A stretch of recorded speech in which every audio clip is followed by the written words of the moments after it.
Ayan, so magagata tayo ngayon. Papaksiwin ko muna tong ating tilapia. Una, lagyan natin ng suka. Katamtaman lang, depende po sa inyo. And then, pagkatapos na, lalagyan natin ng asin. Depende din po sa preferred po ninyo kung gusto niyo ng maalat. Ako ayoko ng maalat. So, lagyan natin yan. Puro suka lang to, hindi ko nalalagyan ng tubig. So, next, ayan yung ating paminta. Lagyan din natin yan. More paminta, mas lalong masarap.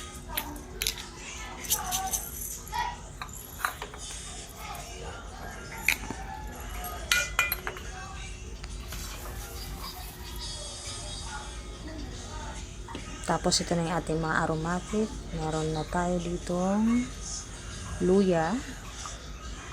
Yan, unahin natin yung luya. Sunod natin yung ating kamatis. Ang mamahal ng mga ano natin ngayon, ingredients, panakot ba sa amin. Tapos bawang. Yan natin. So parang paksiw lang talaga. Paksiwin muna natin. Tapos itong ating sibuyas na puti. Gagamitin ko kasi yung pula para sa pag-uong mamaya. So ayan.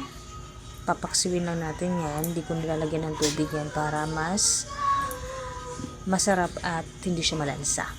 So, ayan siya. Isasalang na natin to guys. Tapos, after nyan, maglalagay na tayo ng ating mga gulay. Ito yung aking mga gulay na ilalagay. Talong, at saka yung ating pechay. Ayan, mahal din yung ating mga gulay ngayon. Ano? Ayan. So, masarap yan. Kasi nga lalagyan natin ng gata. Ayan na yung ating ginataang tilapia. Pinaksil ko muna yan guys.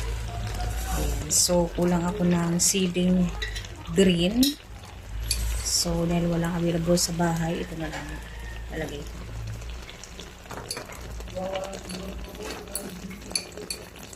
Para mas lalong masarap.